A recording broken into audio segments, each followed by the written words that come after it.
Hey guys, so today we're checking out the Supreme Suspension's 2-inch front and 1-inch rear Pro Billet lift kit fitting all 2005 and newer 4-wheel drive Toyota Tacomas. So if you're looking to add a little bit of extra height to your truck, a more aggressive stance, and some better ground clearance for off-road, this kit by Supreme Suspensions is definitely one that you'll want to take a look into. When it comes to what size tire you can fit with this lift kit, I would recommend a 31-inch tire, either the stock one or a more aggressive 31. You won't need to do any modifications to fit a more aggressive 31-inch tire and will have plenty of clearance. Now, if you wanted to run a 33-inch tire with this kit, you will need to do some modifications, otherwise you're going to have some rubbing issues. The clearance will still be a little tight with 33s, so this will best be suited for on-road driving only. Now this kit is going to include 2 strut spacers for the front, some blocks for the rear leaf springs, and it's also going to include spacers for not only the differential, but the skid plate underneath as well to accommodate for the added lift height to reduce any excessive wear on other components. Now what I like about this is the fact that it is a pretty straightforward and bare bones kit. However, this is going to do a lot as far as benefits for your truck when it comes to performance and aesthetics. Now this is going to again open up room inside the wheel well for more aggressive setup, and it's going to eliminate the rake in the front of the truck to create a more aggressive and defined stance for the Tacoma overall. Now I would like to call out the fact that even though this is going to have a 2-inch lift in the front, the spacer itself is going to measure in at 1 inch. Now the 1 inch and a couple other factors are going to create the end result of 2 inches, like the suspension geometry that is going to have a factor in it and the spring compression. So I would keep that in mind when taking a look at the spacer, but overall the end result again is going to be 2 inches of lift in the front. Now with all that being said, this is going to be a pretty durable lift kit. All of the spacers are made of a billet aluminum construction. Also going to have a nice anodized coating on top. It is going to be a black anodized coating that is going to prevent any corrosion to the aluminum itself underneath. So again, this is going to be very durable and hold up for a long period of time while it's installed on your truck. Now when it comes to pricing for this lift kit, this is going to be roughly $200, and for everything that you're getting with this and the quality that you're getting for this, I definitely think that's well worth the price point. This is going to be a pretty durable setup, and you can see the quality in the design, and what I really like about this is that it's going to come with accommodating components like those drop spacers for the skid plate and the differential, so you're not wearing out any other components. Now in comparison to some other choices, some less expensive options are usually going to be a little bit smaller in lift height, or they're not going to come with as many components. So instead of the full kit that you see here, it may just be a leveling kit or a front spacer lift. Now on the flip side to that, some more expensive choices are usually going to be for a taller lift height. So instead of the 2-inch that you see here, it may be a 3-inch. And then some other choices are going to come with some added components. They may have a bracket for the sway bar, or they may come with control arms. So those are usually going to be a little bit more expensive just because there is a little bit more to them. However, if you're not looking to break the bank, if you're only looking to get a little bit of height for those benefits that I spoke about earlier, then this is going to be a great choice.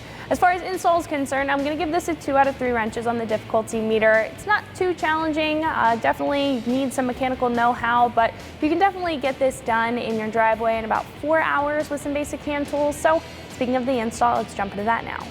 The tools that I used for this install were a can of PB Blaster, a pair of needle nose pliers, a pair of vice grips, pneumatic impact wrenches, a tape measure, 3/8-inch drive ratchet, a flathead screwdriver, a breaker bar, a couple of pry bars, a ball peen hammer, a dead blow, a punch, a trim removal tool, a 7/8-inch wrench, 19mm, 17mm, and 14mm wrench, 19mm swivel socket, a socket set ranging from 22mm down to 10mm, a 6mm Allen socket, a marker, a pick, a 3-inch extension, an angle grinder, a pair of safety glasses, painter's tape, a cutoff wheel, and an electric impact wrench.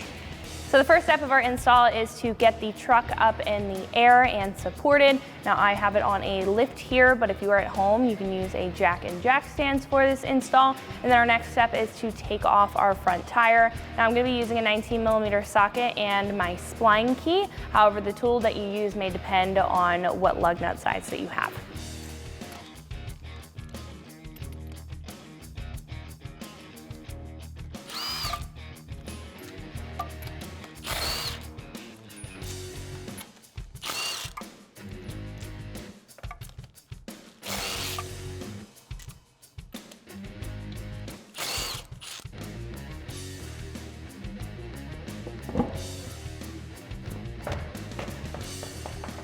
So after the tire is off, what we can do at this point is address our brake lines. There's going to be a brake line bracket on the spindle, one on the frame, and then we're going to have one on the upper control arm. For this step, you're going to need a 12mm socket and a 10mm socket. So I'm going to remove the bracket on the spindle first using a 12mm socket. Now I'm also using a 3-inch extension to give myself a little bit of room next to this brake caliper here. Once that's removed, you can take out the little hook that's in the spindle and we can just push it back.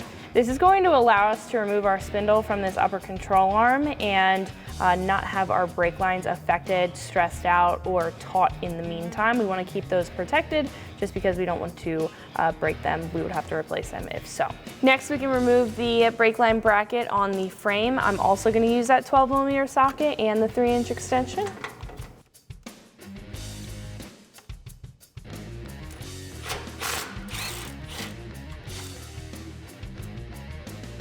So what we can do now is remove the brake line from our upper control arm. Now what I'm going to do is remove the bracket as a whole, but you can bend back these tabs and remove the line from there. I just find it easier to just remove the whole bracket.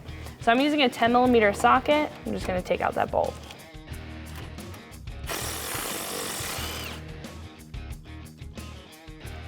So what we can do at this point is remove the cotter pin in the outer tie rod. We do need to disconnect this from the knuckle or the spindle here in order to get our strut out. So I'm going to take a pair of needle nose pliers. I also sprayed this with PB Blaster just to loosen that up. But I'm going to take that pair of needle nose pliers and I'm going to go ahead and remove that cotter pin.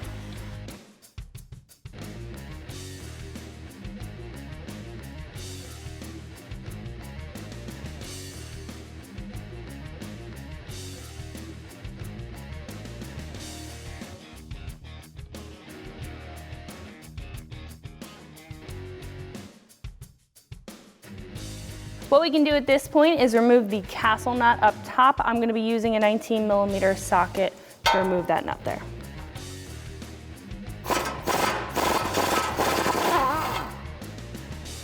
So the outer tie rod might not drop out right away. What we can do at this point is take the castle nut and thread that on a couple of threads. And then we can take a hammer and just hit the side of the knuckle or the side of the spindle here, and it should release that ball joint. You may need to give it some downward pressure, so you can just take a pry bar.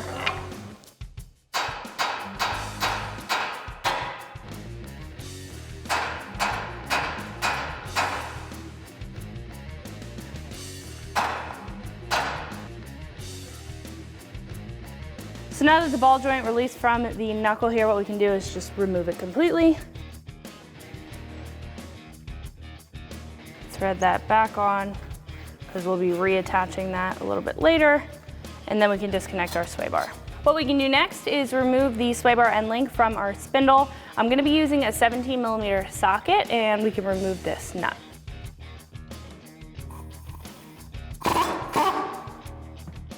Now, if the ball joint decides it wants to spin, what we can do is just take that pry bar that we used before and just give it some outward pressure, and it should stop it from spinning. So if you were unable to get the hardware for the sway bar end link off with a 17mm socket and that impact wrench, what you can do is remove it with a 6mm Allen socket, a ratchet, and a 17mm wrench. This is just going to allow you to keep the ball joint still while you are removing that hardware. If you do use an impact wrench, sometimes that can move, and even if you put pressure on it, sometimes it just keeps spinning. So this is an alternative method that works pretty well. Just takes a little bit longer.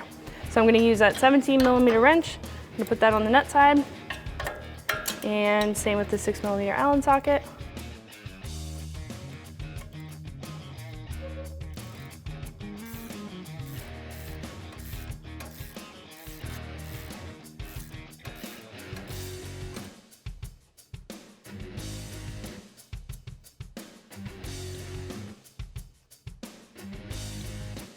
Once that's removed, we'll be able to remove our sway bar from our spindle. So the sway bar end link wanted to stay in the spindle. In order to get it out, what I'm gonna do is just take a punch, and we can put that where we put the 6mm Allen socket. I'm also gonna take a dead blow, and we can just tap that out. So now what we can do is remove the upper control arm ball joint from our spindle here. Now we need to remove this cotter pin. I'm gonna use the same pair of needle nose pliers that I used before. After the cotter pin is removed, we can remove the castle nut. I'm gonna use a 19mm swivel socket.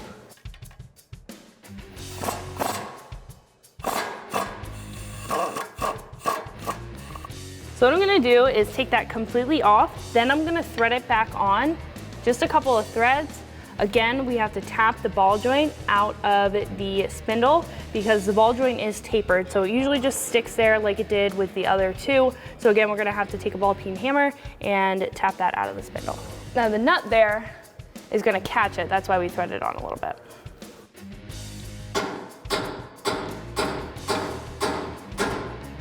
Go. Once that pops out of place, what we can do is continue to remove that 19mm nut. And now when we do this, the spindle is going to fall. Just make sure that you have a hand on the spindle. We're gonna carefully lay it to the side because we will need to remove our strut assembly in just a couple minutes. We don't want to stress out any of the joints, any of the brake lines. We want to make sure that those are protected. So make sure you keep a handle on this.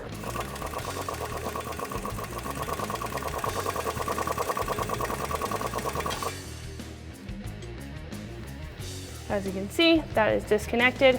Now what we have to do is repeat that process on the other side because we will need to move our sway bar out of the way in order to remove our strut assembly. So after you've taken apart the other side, what we can do is start to work on our strut assembly. We're gonna have 3 studs at the top. I'm gonna take a 14mm socket and I'm gonna remove that hardware up there.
So after the hardware is taken out of the top of the strut, what we can do is take out this lower strut bolt. Now for this, I have a 19mm wrench and 19mm deep socket. Now I would also recommend that you support the lower control arm when doing this.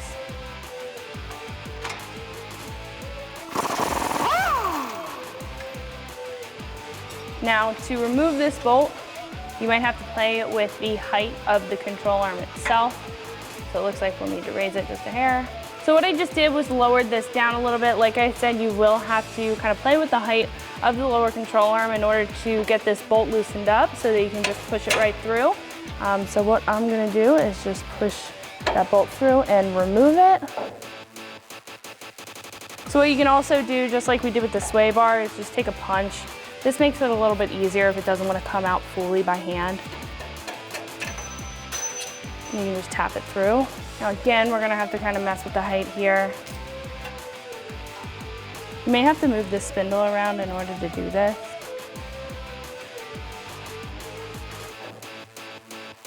And we also are gonna have to get this outer tie rod and the sway bar out of the way So in order to make room to remove the strut assembly, what I did was pull the sway bar all the way down. The sway bar end length does have to pass that axle, so once it's pulled all the way down, the tie rod is pulled most of the way out. What we can do is just push the strut towards our brake rotor here, or towards the spindle,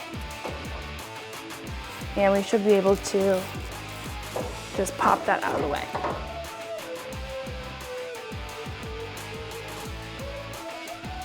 So once the strut assembly is out on this side, what we can do is repeat that process on the other side, and then we can install our spacers.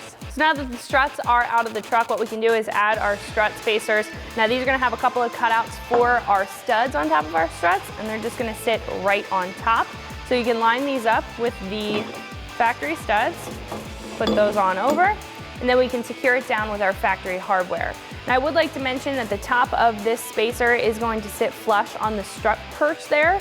So you want to make sure that these studs are not exceeding the height of this spacer. Now the Tacoma studs do have a little point to them. If you do have to grind them down, I would highly recommend that. I've already done that and taken care of that. So what we're going to do at this point is secure down our spacer with our factory hardware.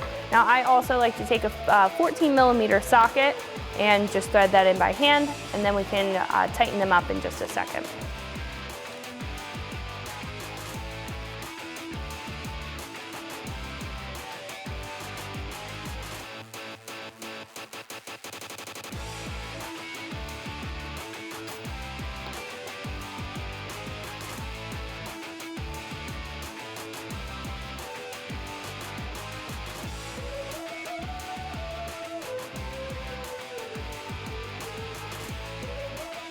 Once those are threaded on by hand, we can take an impact wrench, tighten those up. You could also use a hand ratchet.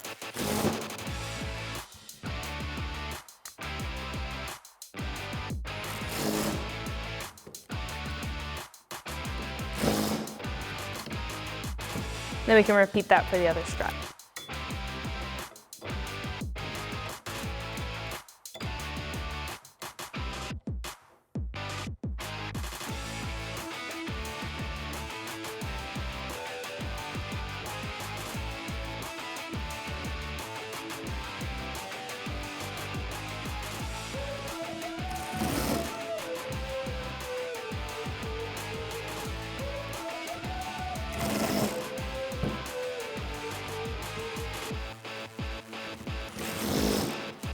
So now that our spacers are installed, what we need to do next before we install our struts is to drop our differential. So what we can do now is head over to the truck. So in order to drop our differential, we will have to remove our skid plate. Now it's going to be held on by 4 bolts, and I'm going to use a 12mm socket to remove them. So there's going to be 2 at the front. Again, I'm using that 12mm socket to remove them.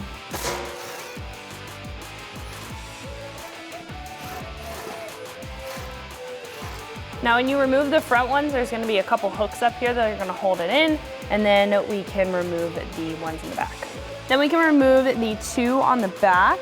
Now once we remove these, the skid plate is going to drop down, but again, they are hanging on the hooks up front, so just be mindful of that.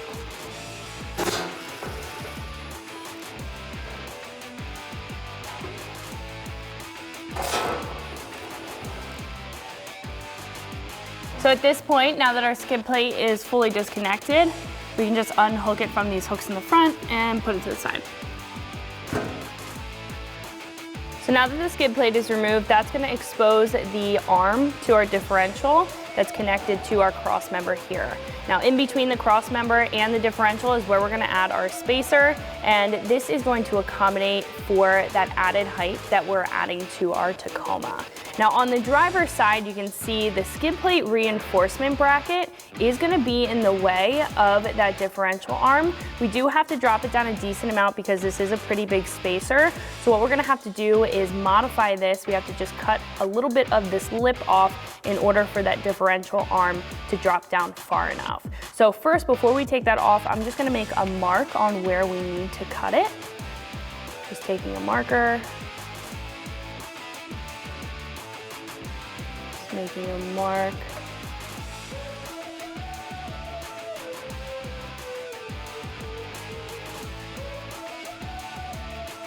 And then once that is there, we can grab a 17mm socket and remove the 4 bolts that are holding this on. Now this is only going to be a problem on the driver's side. The passenger side should be able to drop down with no modification and no problem at all. So we need to remove the 2 bolts in the back and 2 in the front. I'm going to start with the rear bolts using a 17mm socket.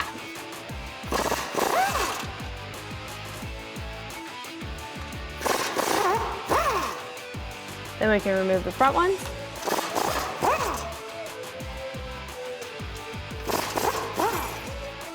So after the bracket is removed, we can head over to the vise and cut our support bracket. So now that the bracket's off the truck, I did put it in a vise and we are ready to cut off this piece to allow our differential to drop.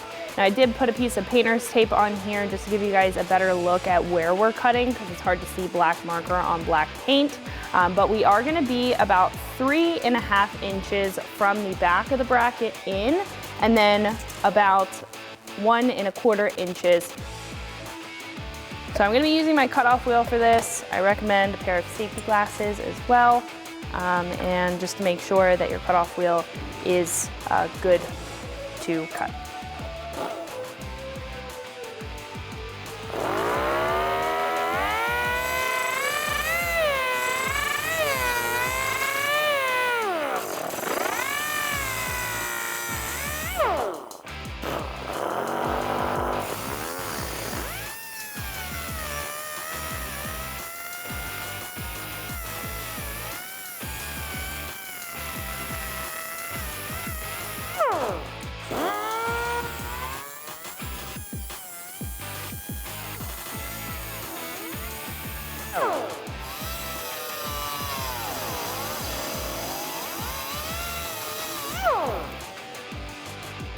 I'm just using a pair of vice grips to bend off that last part and then we can clean it up.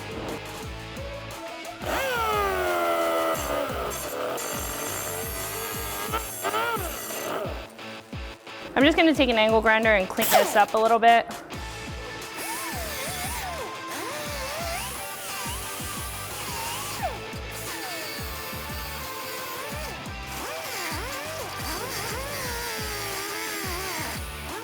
At this point, we can just take that tape off and hit it with a little bit of spray paint, just to make sure that there's no rusting or corrosion happening on that bare metal.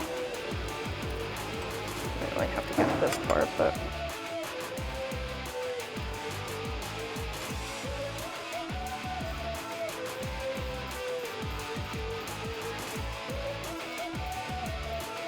So while our bracket is drying, what we can do in the meantime is drop our differential. Now I have a pole jack that's supporting the weight of our differential, and we do need to remove the 2 bolts up at the front. I'm gonna use a 22mm socket as well as a 19mm wrench in order to remove those, and then we can go ahead and fit in our spacer. So I'm gonna take a 19mm wrench for the top of the cross member here and that 22mm socket for the bottom bolt.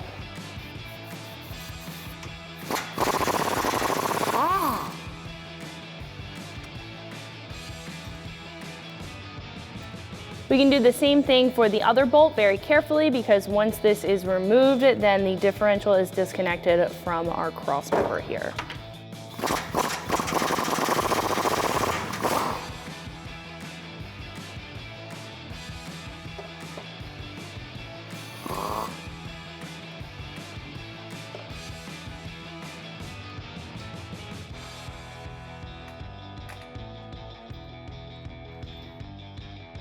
So what we can do at this point is slowly adjust the height of our differential. I'm gonna lower our pole jack here. Now this is gonna create a gap in between each arm. As you can see, it already kind of created a gap on the passenger side one. So again, very carefully, just lower the diff. Then we'll be able to fit that spacer in. I'm gonna start with the passenger side. So now that the spacer's in place, what we can do is take our provided bolt. This is gonna be longer than our factory bolt to accommodate for that spacer, and our nylon lock nut that's provided in the kit. We can put that up through the arm, through our spacer, and then through the cross member. Now I'm gonna just thread this on a couple threads because we still have to drop the diff just a little bit in order to fit our driver's side on.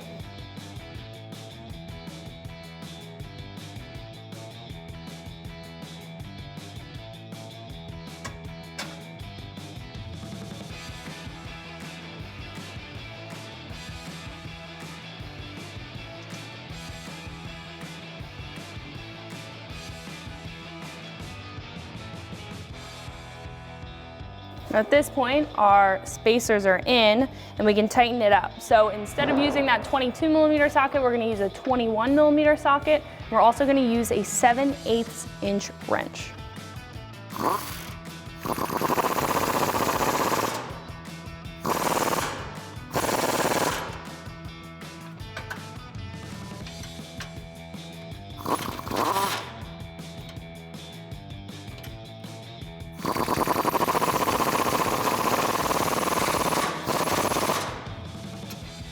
After we have our spacers in, we can reinstall our skid plate reinforcement bracket.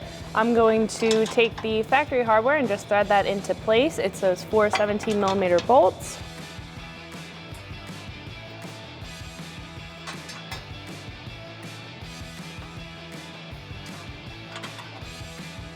And as you can see, where we cut this clears perfectly with our differential arm here. So now we can take a 17mm socket and tighten those up.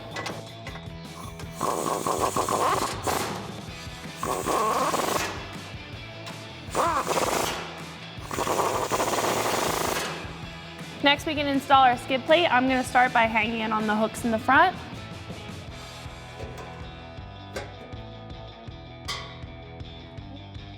Then we can take our factory bolts and thread those into the front.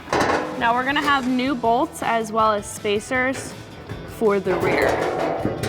So now we can take our factory bolts and thread those into the front. And we're gonna have provided bolts for the rear.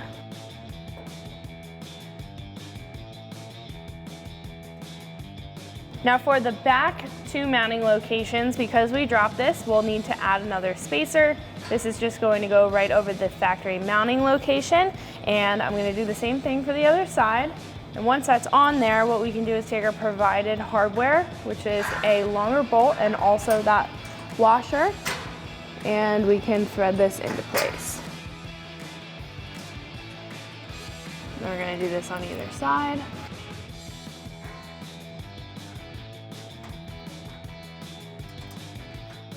So we can tighten up the back bolts with a 13mm socket.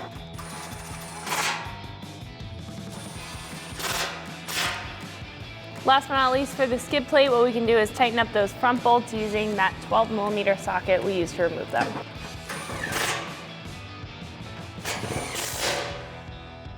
So now that we've taken care of the differential, what we can do is install our struts with our spacers on top. So you want to make sure that the two bolt holes, our mounting locations, are facing the outside of the truck and the one is facing in. You just want to make sure that the bottom mount is going to line up with the top mounting locations. So we're just going to put the strut in exactly how it came out, wiggle it around the sway bar, and get that into that mounting location there. What we can do at this point is secure the top down with our provided hardware. This is going to be a bolt, lock washer, and flat washer. Now you may have to raise the axle or the lower control arm in order to line these up. I have a pull jack underneath my lower control arm here, just to make sure that it reaches. And then we can take that provided hardware and thread that into the spacer.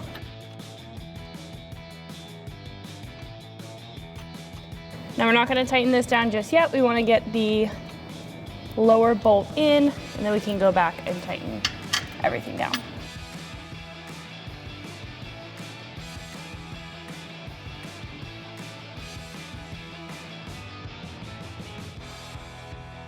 What we can do now is take our factory lower strut bolt and we can pop that through. You might have to tinker with the height of the lower control arm. You can use a pull jack or a jack stand or a floor jack to do so. What I'm going to do is just pop that bolt through.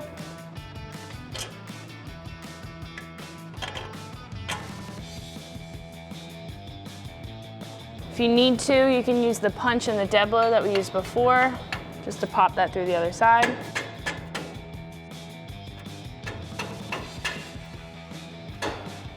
And we can secure that down with the factory washer and bolt.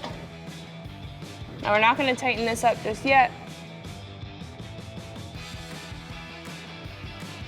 Then we can secure that down with the factory bolt, and we can tighten down our strut assembly and move to the other side.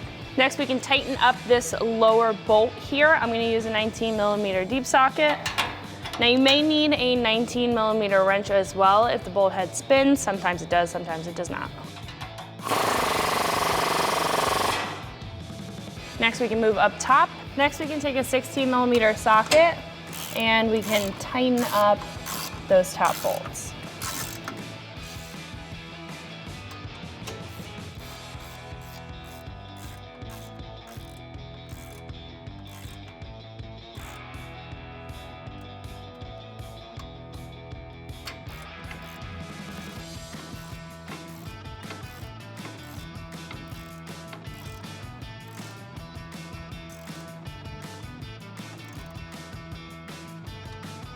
So after you've installed the strut on the other side, we'll be able to move the sway bar freely so we can get it back into its place. But first we're going to attach our spindle here.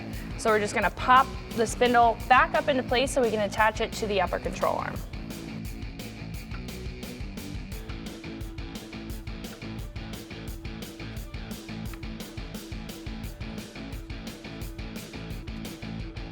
So once you have the spindle lined up with the upper control arm, you may have to loosen the upper control arm in order to get this to fit, or just drop down far enough in order for you to get a couple threads. You can raise up on the lower control arm, just be mindful of your lift points when you're doing this.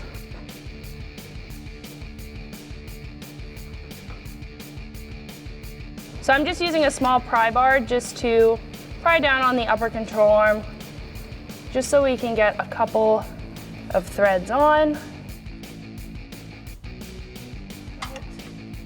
Now it might be helpful to loosen the upper control arm in order to get it to drop down far enough, or you could use a small pry bar like I just did. And then what we can do at this point is tighten down this nut here and reattach our cotter pin so it's set at the correct angle, and then we can button up our sway bar end link as well as our outer tie rod. I'm gonna use that 19mm swivel socket that we originally used to remove this.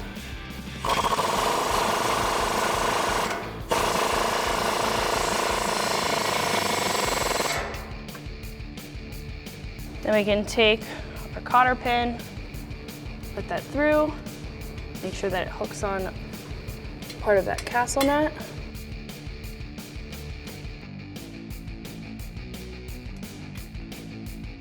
Right. Then we can install our sway bar end link and our outer tie rod. Then making sure that the sway bar end link is at the correct height, which it should be. If the other side is attached, we can put that through our spindle, take our factory nut, thread that on, then we can tighten that up with a 17mm socket. Next, we can take our outer tie rod. We can line that up with our knuckle here.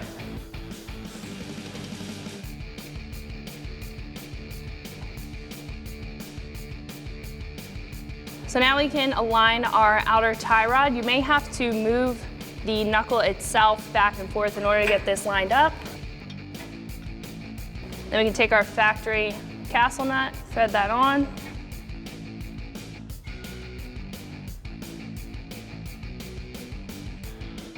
We can take a 19mm socket and tighten that up.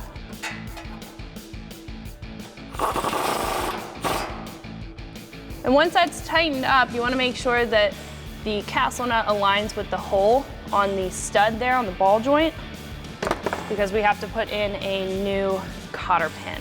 And I recommend to put in a new cotter pin because the old ones do get pretty rusty and they wear out. I'm just using a pair of needle nose pliers. When the cotter pin's through, you just want to make sure that you bend back the longer part, just to make sure that it stays in place. All right. Once that's in place, what we can do is reattach our brake lines. Thread that factory bolt in by hand, tighten that up with a 12mm socket.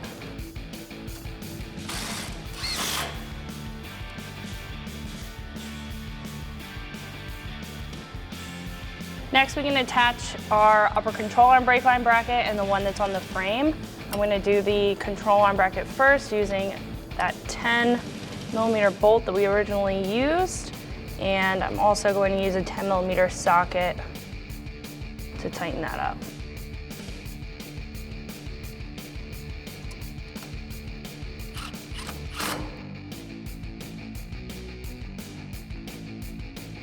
Next, we can attach the brake line bracket that's on the frame here. I'm going to be using that 12mm factory bolt and 12mm socket.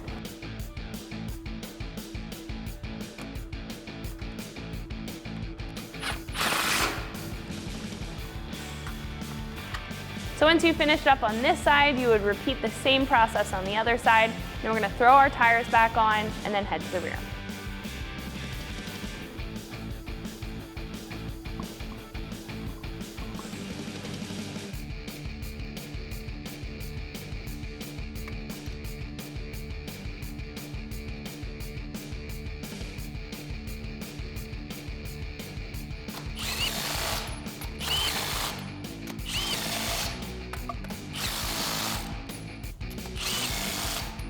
So now that we're in the rear, the first two things that you want to do is take off the rear tires, and you also want to support the rear axle. Now we will be dropping it down, so if you are at home on a jack and jack stands, I would recommend using a floor jack as well as jack stands to support that rear axle. Because I'm using a lift, I'll be using the pole jacks here, but our first step after those are taken care of is to disconnect our emergency brake line. So over on the side, we are going to have a bracket that's connected to our leaf spring that's holding our e-brake line. I'm going to use a 12mm socket to remove the bolt that's holding that bracket on. That'll give us a little bit of room to work with when it comes to lowering our axle. So next we can remove the lower shock bolt. Now we don't need to remove the shock, we just need to disconnect it from the axle to drop our axle or allow the axle to drop. So I'm going to use a 17mm wrench and a 17mm socket to remove that bolt.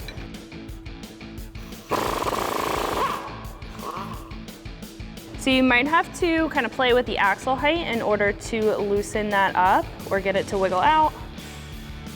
Put a little pressure on it.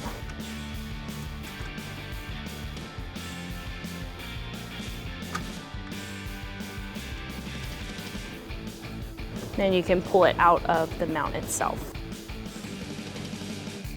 Now that our shock is disconnected, what we can do is disconnect the U-bolts that are holding on our leaf spring. Now this is where we are going to insert our block, so we want to remove the U-bolts completely. I'm going to use a 19mm socket in my impact wrench to remove the hardware that's holding on our U-bolts.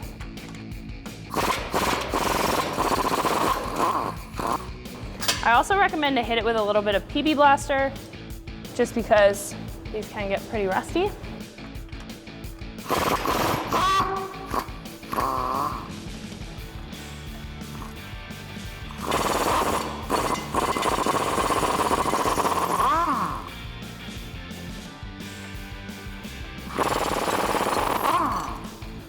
So once the hardware in the bottom plate is removed, what we can do is just remove our U-bolts.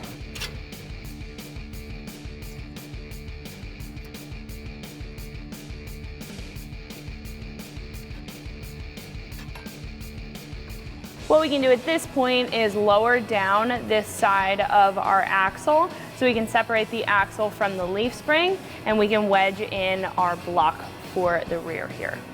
So it's going to mess with the height of the axle, just drop it down a little bit. That should separate there. There's an alignment dowel that's there as well. I would also just recommend to keep an eye on your harnesses and all the wires back here, as well as your brake lines. Just make sure that they're not being maxed out. But once we have the axle down low enough, what we're going to do is take our lift block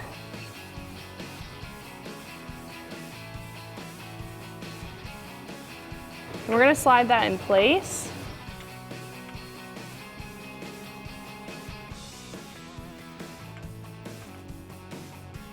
Now you want to make sure that that alignment dowel seats into the perch there.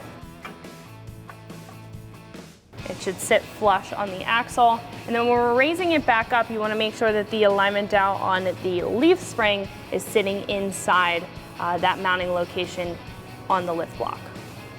So you may have to give it a good push.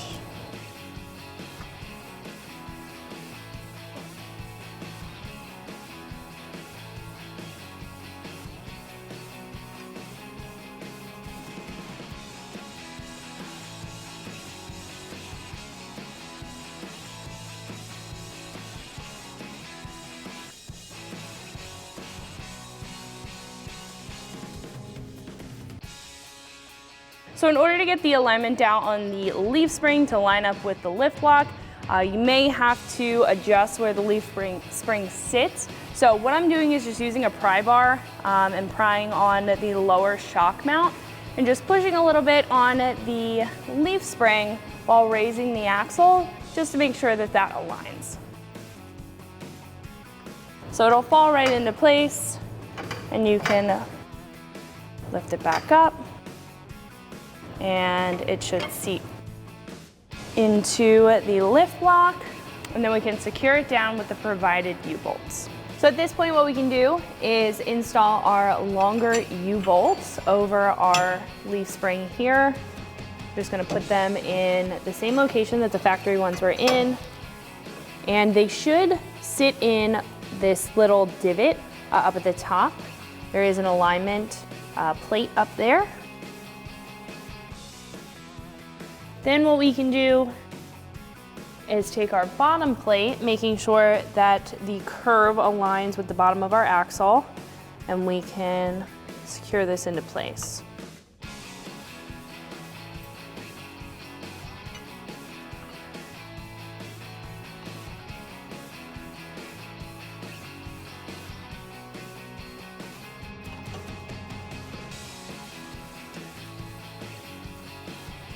So you may have to pinch the U-bolt in order to get those through.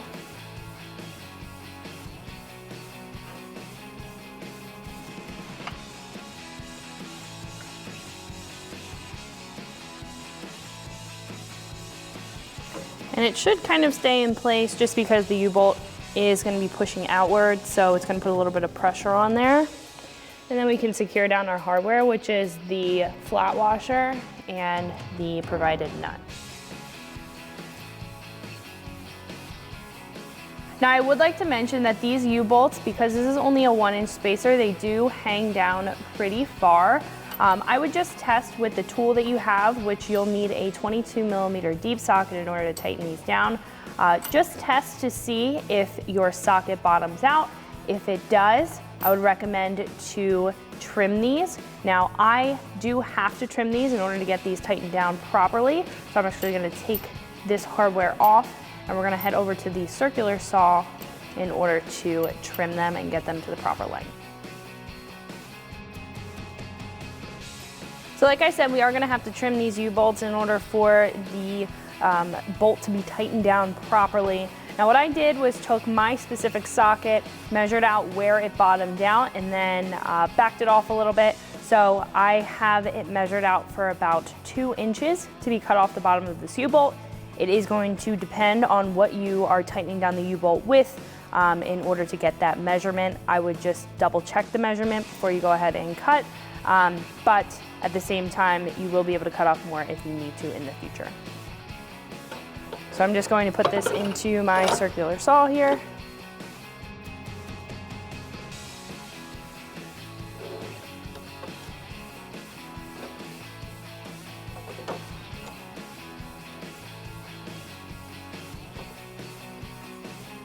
Once you have it all lined up, you can go ahead and cut.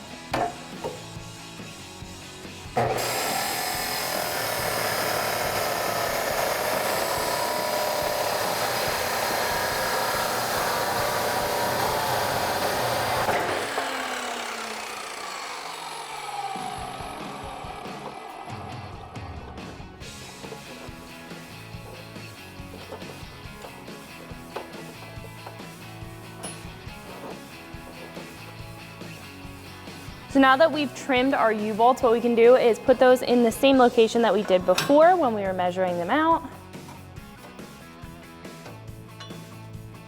We can grab our bottom bracket. Again, making sure that that curve is facing up for the axle. And then we can take that bracket and line it up with the U-bolt. Again, you might have to pinch the U-bolt in order to get it to go through the bracket right away.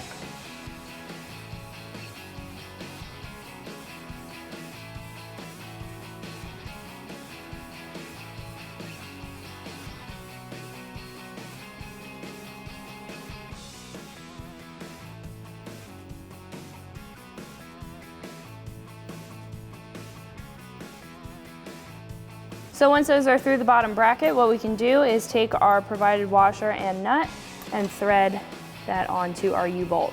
Now, after cutting, if the nut does not thread on correctly right away, I would just recommend to take the angle grinder that we used before for the front skid plate reinforcement bracket and just clean those edges up.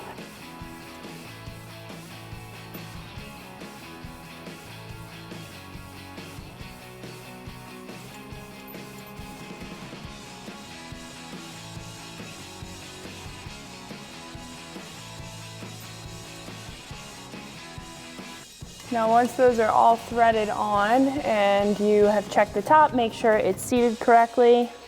We can take a 22mm socket and tighten these up in a star pattern or a crisscross pattern.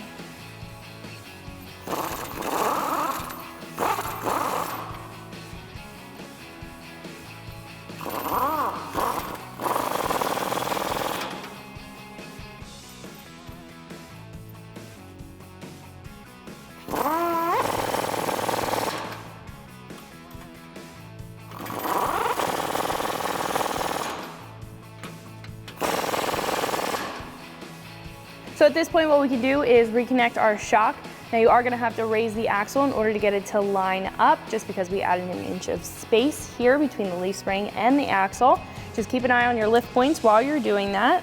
If you cannot connect the shock on the lift or on a jack and jack stand, you can always do this while you're on the ground, but I have mine lined up pretty good here. So I'm gonna take the factory bolt and put that through, and we can tighten it up with a 17mm socket and wrench.